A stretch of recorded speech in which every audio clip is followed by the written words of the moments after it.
Assalamualaikum warahmatullahi wabarakatuh. Perkenalkan, nama saya Isra Hayati, SPD MSI. Saya salah seorang dosen tetap Program Studi Manajemen Bisnis Syariah, Fakultas Agama Islam Universitas Muhammadiyah Sumatera Utara. Saya akan menjelaskan terkait dengan PDD UKT-PT bidang pengajaran untuk mata kuliah pengantar akuntansi. Saya mengampuh mata kuliah pengantar akuntansi di Program Studi Manajemen Bisnis Syariah Fakultas Agama Islam Universitas Muhammadiyah Sumatera Utara sejak tahun 2014 hingga saat ini. Mata kuliah pengantar akuntansi adalah salah satu mata kuliah wajib di Program Studi Manajemen Bisnis Syariah Fakultas Agama Islam, yakni dijadikan sebagai mata kuliah kompetensi keahlian bagi mahasiswa Program Studi Manajemen Bisnis Syariah yang diperuntukkan sebagai bekal mahasiswa Program Studi Manajemen Bisnis Syariah dalam mengambil keputusan keuangan terkait dengan pengelolaan keuangan di perusahaan. Mata kuliah pengantar akuntansi pada Program Studi Manajemen Bisnis Syariah Fakultas Agama Islam Universitas Muhammadiyah Sumatera Utara merupakan salah satu mata kuliah yang saya ajarkan pada Program Studi Manajemen Bisnis Syariah, di mana mata kuliah pengantar akuntansi ini sesuai dengan bidang keilmuan saya, yaitu di bidang akuntansi. Mata kuliah pengantar akuntansi diberikan bobot sebanyak 3 SKS dan dilaksanakan untuk mahasiswa pada semester 1 atau pada semester ganjil. Mata kuliah pengantar akuntansi ini diajarkan pada mahasiswa Program Studi Manajemen Bisnis Syariah sebanyak 16 kali pertemuan, di mana 14 kali pertemuan untuk penyampaian materi secara tatap muka, kemudian satu pertemuannya adalah ujian tengah semester dan satu pertemuannya juga adalah untuk ujian akhir semester. Dalam proses pembelajaran mata kuliah pengantar akuntansi pada Program Studi Manajemen Bisnis Syariah Fakultas Agama Islam Universitas Muhammadiyah Sumatera Utara, kita mengenal adanya 3 konsep pembelajaran, yaitu yang pertama adalah konsep delivery, kemudian yang kedua adalah konsep interaction, dan yang ketiga adalah konsep assessment. Untuk konsep yang pertama pada konsep delivery berkaitan dengan bagaimana cara menyampaikan materi perkuliahan sehingga mahasiswa dapat memahami dan mengerti apa yang saya sampaikan dan saya ajarkan kepada mahasiswa. Misalkan untuk proses penyampaian materi pembelajaran menggunakan metode small group discussion ataupun case based learning maupun metode ceramah. Kemudian untuk yang kedua, konsep interaction, di mana konsep interaction ini berkaitan dengan sesi diskusi ataupun metode tanya jawab yang berlangsung dalam proses perkuliahan yang dilakukan pada mata kuliah pengantar akuntansi.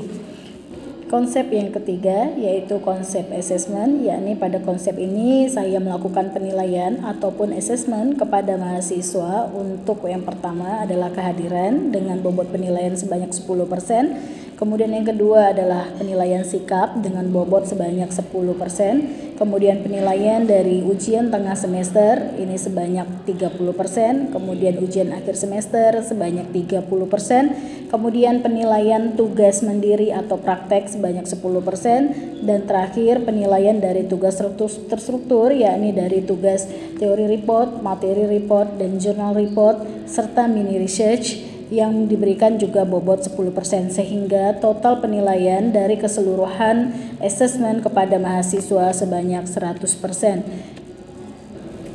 Deskripsi mata kuliah pengantar akuntansi ini adalah pada mata kuliah ini mahasiswa belajar tentang pentingnya informasi akuntansi dalam mengerjakan proses pencatatan akuntansi sampai dengan tersusunnya laporan keuangan yang baik dan benar sesuai dengan kaidah pernyataan standar akuntansi keuangan atau PSAK, sehingga dapat mengambil keputusan keuangan yang baik dan benar.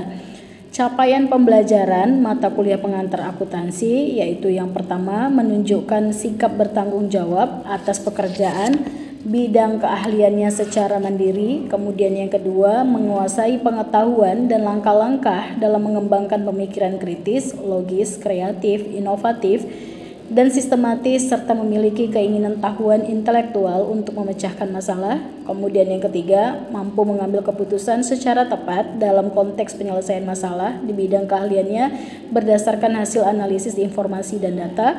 Kemudian yang keempat, mampu mengambil keputusan yang tepat di bidang manajemen bisnis syariah berdasarkan informasi dan data yang relevan. Dari 4 capaian pembelajaran mata kuliah pengantar akuntansi terdapat 5 kemampuan akhir yang diharapkan kepada mahasiswa program studi manajemen bisnis syariah, yaitu yang pertama, mahasiswa mampu menjelaskan informasi akuntansi. Kemudian yang kedua, mahasiswa mampu menjelaskan prinsip dasar akuntansi, unsur-unsur laporan keuangan perusahaan, dasar-dasar pencatatan akuntansi, pencatatan persamaan dasar akuntansi, dan bukti transaksi. Kemudian yang ketiga, mahasiswa mampu menjelaskan klasifikasi akun, jurnal umum, jurnal khusus, buku besar dan neraca lajur, serta laporan keuangan. Kemudian yang keempat, mahasiswa mampu menyusun jurnal penyesuaian, neraca lajur, dan laporan keuangan. Kelima, mahasiswa mampu menyusun jurnal penutup dan jurnal pembalik. Adapun materi perkuliahan mata kuliah pengantar akuntansi, yaitu yang pertama materi konsep dan prinsip dasar pencatatan akuntansi, kemudian yang kedua materi persamaan dasar akuntansi, kemudian yang ketiga materi jurnal umum, keempat materi jurnal khusus, kelima materi pencatatan bukti transaksi keuangan, keenam materi pengiktisaran buku besar dan neraca saldo, kemudian yang ketujuh materi jurnal penyesuaian, kedelapan materi neraca lajur, ke-9 materi laporan keuangan, 10 materi jurnal penutup, 11 materi neraca saldo setelah penutupan, dan 12 materi jurnal pembalik. Adapun unsur-unsur sistem pembelajaran pada mata kuliah pengantar akuntansi, yakni yang pertama adalah unsur dosen, kedua unsur mahasiswa, ketiga unsur materi pembelajaran, keempat unsur fasilitas pendukung yang membantu untuk memudahkan proses pembelajaran. Pada mata kuliah pengantar akuntansi, program studi manajemen bisnis syariah Fakultas Agama Islam Universitas Muhammadiyah Sumatera Utara menggunakan proses pembelajaran tatap muka atau secara langsung dalam penyampaian materi, kemudian menggunakan juga media e-learning Universitas Muhammadiyah Sumatera Utara untuk menyampaikan materi perkuliahan. Kemudian yang ketiga juga menggunakan grup WhatsApp bersama dengan dosen dan mahasiswa untuk memudahkan komunikasi ataupun interaksi antara dosen dan mahasiswa. Berikut video pembelajaran pertemuan kedua dari mata kuliah pengantar akuntansi bersama dengan mahasiswa. Assalamualaikum warahmatullahi wabarakatuh.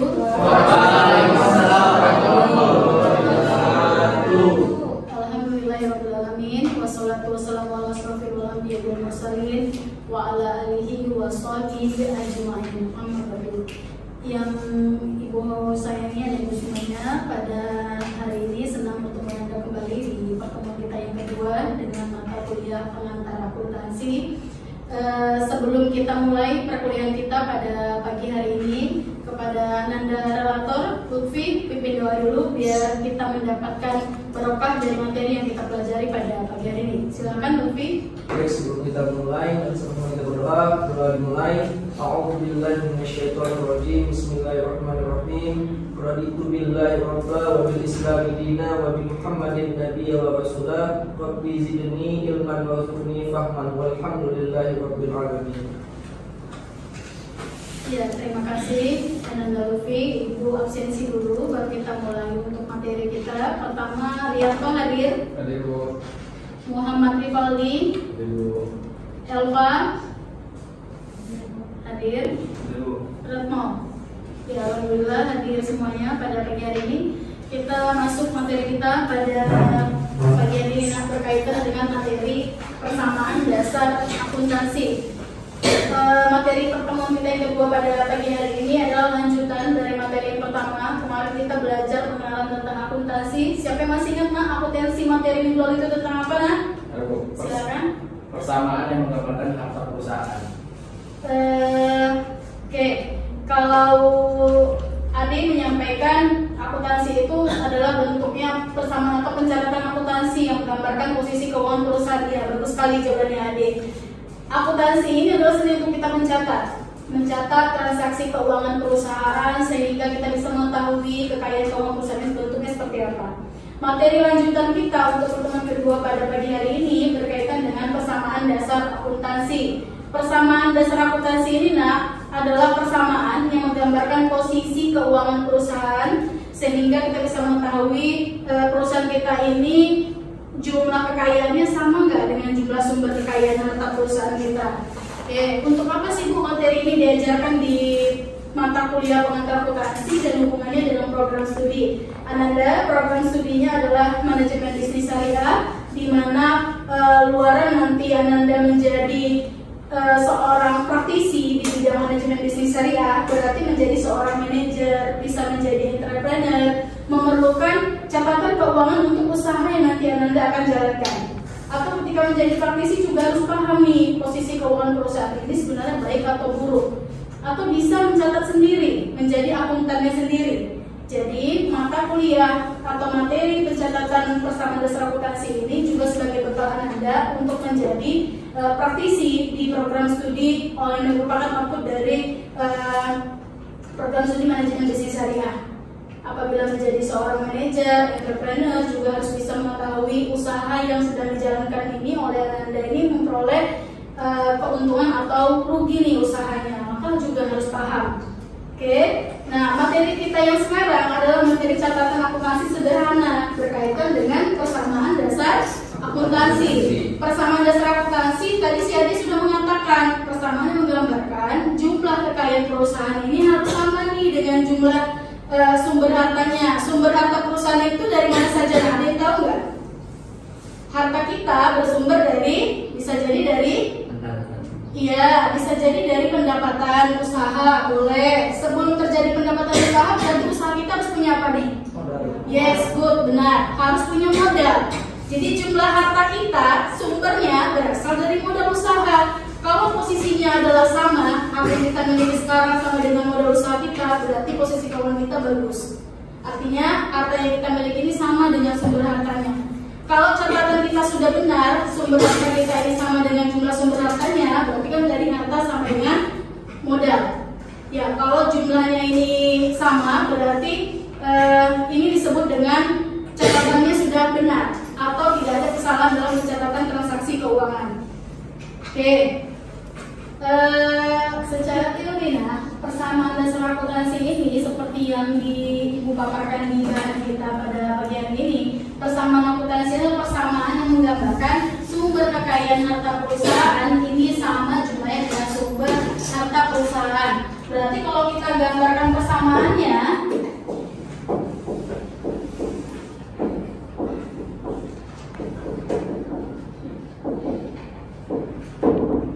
jumlah harta perusahaan sama dengan jumlah sumber harta. Tadi siapa mengatakan jumlah sumber harta ini bersumber dari modal? Iya benar.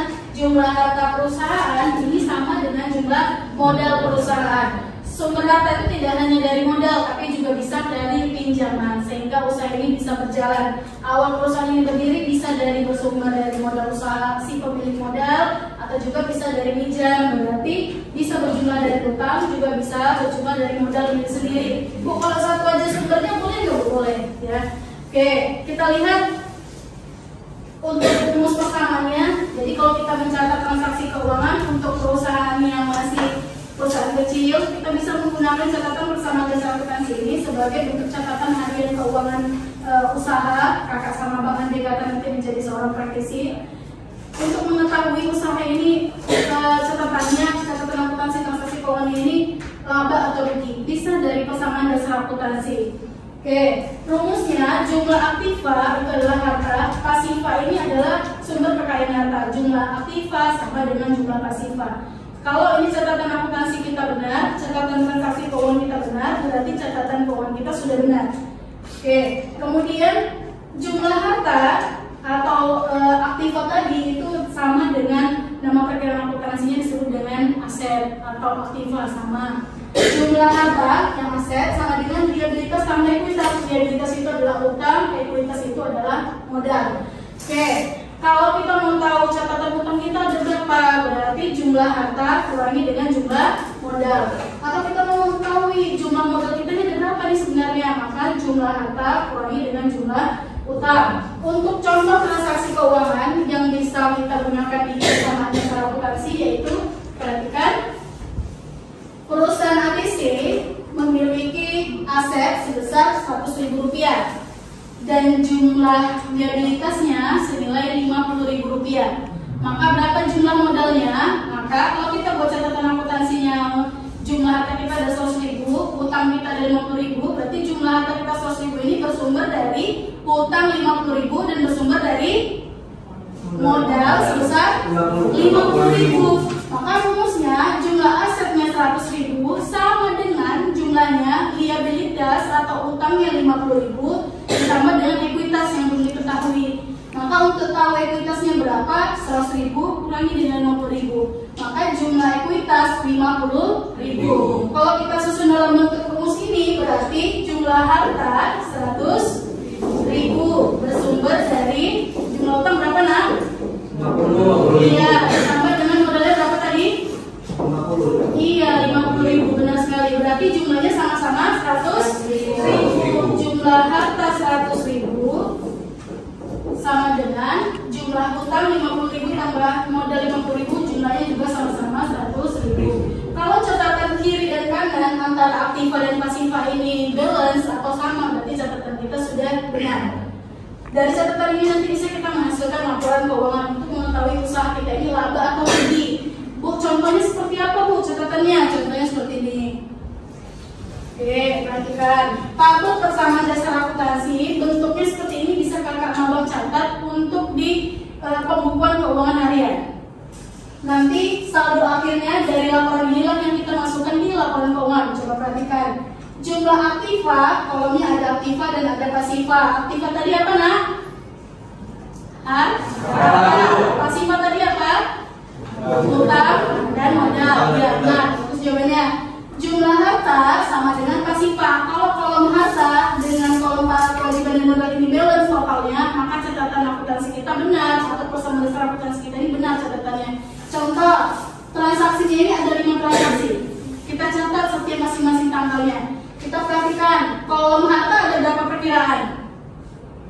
Ada 2, yaitu pertama kolom akun kas dan kolom perlengkapan. Kolom kewajiban dan modal ada 2 juga, ada utang dan modal. Oke. Tanggal 1 ini adalah pencatatan penerimaan modal. Ketika kita terima modal berarti kita punya catatan harta kita bertambah, modal kita bertambah. Makanya catatannya kas yang putih pertama, kasnya bertambah 8 juta, modalnya juga bertambah 8 juta. Jumlah kas di aktiva balance atau sama dengan jumlah modal yang 8 juta. Kita lanjut, ada transaksi yang kedua nih terjadi nih, contoh case-nya. Ada hutang bank. Kalau kita hutang berarti uang kita bertambah, kas kita bertambah, hutang kita juga bertambah. Maka transaksi kedua, kasnya bertambah 2 juta, hutang di sisi sebelah kanan juga bertambah 2 juta. Sampai di posisi ini jumlah harta jumlah berapa nak? 10 juta. Di jumlah pasiva jumlahnya ada berapa? 10 juta. Yes, yaitu dari hutang berjumlah 2 juta dan ada 2 juta. Oke, kita lanjut transaksi yang ketiga. Ada pembelian perlengkapan. Pembelian perlengkapan berarti kalau kita membeli kas kita berkurang. Maka di butir ketiga kas berkurang 1 juta rupiah. Nah, masuk nih ada perlengkapan. Bu, kolom perlengkapan kan tidak ada. Perlengkapan ini pengaruhnya di kolom modal. Maka di kolom modal kita kurangi untuk pembelian perlengkapan. Modal berkurang senilai berapa? Senilai 1 juta. Pembelian perlengkapannya 1 juta, kemudian kasnya juga berkurang 1 juta. Yang di kolom modal nanti berpengaruh adalah pembayaran beban dan pembayaran penerimaan pendapatan. Oke, di butir transaksi keempat, pendapatan bertambah, ini dia yang mempengaruhi modal. Tadi kalau beli perlengkapannya nambah, beban perlengkapannya biayanya berkurang kasnya. Ketika kita memperoleh pendapatan, kas kita bertambah, modal kita bertambah. Karena kolom pendapatan nggak ada, maka masuknya di kolom modal. Kemudian yang kelima, pembayaran beban gaji. Nah ini tadi Ibu sampaikan, pembayaran beban gaji ini ketika kita bayar, kas kita berkurang, tapi beban kita juga ketika kita bayar maka mengurangi dengan modal berkurang. Jadi pendapatan dan beban kolomnya memang tidak ada, tetapi masuk di kolom modal. Kalau terjadi transaksi pendapatan usaha menambah akun modal, kalau terjadi pengeluaran beban usaha mengurangi akun modal. Oke Bu, yang dicatat laporan keuangan yang mana Bu? Kita mau tahu nih catatannya kita susun ini Bu selama 1 periode atau 1 bulan. Untuk mengetahui jumlahnya balance atau enggak, maka kita harus totalkan yang lihat total yang paling bawah. Jumlah harta kasnya sebesar 9.200.000. 200.000. Jumlah perlengkapan 1 juta. Berarti total aktiva ada berapa nak? 10.200.000. Ya benar. Jumlah pasifa kita lihat nih tadi terdiri dari utang dan modal. Jumlah utang ada berapa? 2 juta. Jumlah modal? Totalnya jadi berapa pasifa? 10.200.000. Yes. Balance atau tidak? Yes. Kalau sudah balance antara aktiva dan pasifa berarti benar catatan kita. Sekarang kita lihat Bu, kita membuat laporan keuangannya nih. Jadi Anda kalau nanti menerapkan ini untuk usaha kecil, ini bisa langsung menghasilkan laporan keuangan dari total yang paling bawah yang kita masukkan di laporan keuangan. Laporan keuangan kemarin kita sudah bahas di pertemuan pertama. Laporan keuangan perusahaan itu ada laporan laba rugi, kemudian laporan perubahan modal, kemudian laporan neraca. Baik, sebelum masuk ke laporan keuangan ada pertanyaan nak? Silakan nak. Saya ingin bertanya, apakah persamaan akuntansi ini dibuat untuk perusahaan yang besar juga? Iya, bagus pertanyaannya. Kalau untuk perusahaan yang besar, maka kita menggunakan siklus akuntansi, baik itu perusahaan jasa ataupun perusahaan dagang.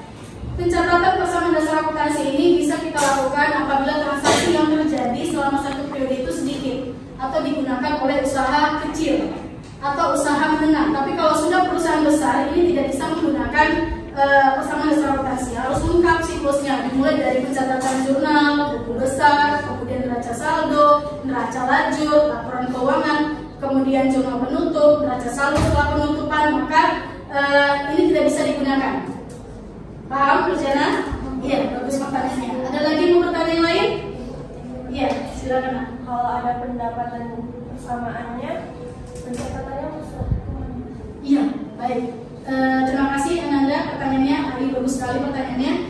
Kalau terjadi pendapatan gimana Bu? Kalau terjadi pendapatan, catatannya masuk mempengaruhi modal. Good, benar Rizky. Masuk mempengaruhi modal, berarti modal bertambah, pendapatannya kas juga bertambah. Bisa diterima ya yuk? Ya, kita lanjut untuk laporan keuangannya. Perhatikan dulu nih sebelum masuk laporan keuangan. Tadi Ibu sampaikan jumlah akhir dari masing-masing akun ini adalah yang akan dimasukkan di laporan keuangan. Kas tadi jumlahnya berapa akhirnya? 10 juta. Iya, kas 9 juta. Perlengkapan? 1 juta. Iya, utang? 2 juta. Iya, modal? 8 juta. Nah, komponennya ada pendapatan dan beban. Nah, tadi pendapatan dan beban di catatan persamaan dasar akuntansi kita lihat sekali lagi. Persamaan ini menunjukkan jumlah pendapatan jumlahnya berapa nak? Yes, beban? 300.000. Iya, beban gaji 300.000. Maka karena di laporan laba rugi itu isinya cuma pendapatan dan beban, pendapatannya jumlahnya ada berapa? 200.000. Beban? 300.000. Pendapatan dikurangi dengan beban akan memperoleh laba. Kalau pendapatannya lebih besar, labanya berapa? 200.000. Oke, kita lihat berarti laba usaha ini, usaha yang kita catat transaksinya, jumlah labanya adalah 200.000 rupiah. Laporan perubahan modalnya, modal yang di awal itu jumlahnya tadi adalah 8 juta. Kemudian ditambah dengan laba 200.000, berarti modalnya sekarang menjadi 8 juta 200.000. Untuk menunjukkan laporan keuangan kita ini benar, jumlah antara aktiva dengan jumlah pasifa ini harus balance. Kita lihat neracanya. Oke, neracanya jumlah aktiva itu tadi adalah harta kita tadi ada dua dari laporan keuangan dari laporan persamaan dasar akuntansi tadi untuk laporan keuangan yaitu kas dan perlengkapan. Jumlah kas berjumlah 9.200.000, jumlah perlengkapan 1 juta. Oke, maka jumlah total aktiva berjumlah 10.200.000. Iya. Kemudian jumlah pasifa, utangnya tadi total yang di paling bawah persamaannya 2 juta, modalnya yang akhir totalnya berapa? 10.200.000. Sampai sini balance? Jumlah coba siapa yang bisa menjelaskan atau menjelaskan ke kita semua jumlah aktiva berapa, jumlah pasifa berapa? Siapa yang bisa? Jumlah aktiva Bu, jumlahnya sekian totalnya Bu. Pasifanya jumlahnya sekian Bu. Siapa yang bisa? Dari data ini Adelia. Lutfi mau tunjuk tangan, silakan Lutfi. Ya, Adelia. Kalau taraf aktivanya 10.200.000. Iya, benar. Pasifanya 10.200.000. Oke, bagus. monggo. Aktiva itu terdiri dari kas dan perlengkapan. Itu kas menjadi 200, kemudian perlengkapan 10 juta. Ketika ditotalkan menjadi aktiva itu 10 juta 200. Karena pasifannya itu terdiri dari utang usaha 2 juta dan modalan itu 8 juta 200 ribu. Ketika ditambahkan maka total pasifan itu 10 juta 200 ribu dan jumlahnya beres. Iya, benar. Bagus sekali jawabannya. Baik, Ananda, materi kita untuk hari ini pertemuan kedua berkaitan dengan persamaan dasar akuntansi terkait dengan pencatatan persamaannya, laporan keuangannya sudah kita bahas. Sebelum Ibu akhiri pertemuan kita pada siang hari ini, ada yang ingin bertanya, Nak? Sudah paham? Oke, kalau sudah paham, sebelum kita closing, siapa yang bisa membuat kesimpulan dari materi yang kita pelajari pada pagi menjelang siang hari ini? Silakan, Pak Li. Jadi persamaan dasar akuntansi adalah persamaan yang menggambarkan posisi harta sama dengan utang tanpa modal. Yes, benar. Kesimpulannya adalah jumlah persamaan dasar akuntansi yang kita catat dalam transaksi keuangan kita setiap periodenya harus menunjukkan jumlah harta ini bersumber dari jumlah sumber kekayaan perusahaan. Sumber kekayaan perusahaan itu bisa dari utang dan juga bisa bersumber dari modal. Oke, nanti untuk tugas kita di pekan depan, Anda kerjakan latihan, bahannya sudah Ibu share di grup ataupun di akun e-learning. Untuk latihan persamaan dasar akuntansi, tekniknya sama, menyusun persamaan dasar akuntansinya, kemudian membuat untuk ke laporan keuangannya. Oke, baik, sampai sini pertemuan kita.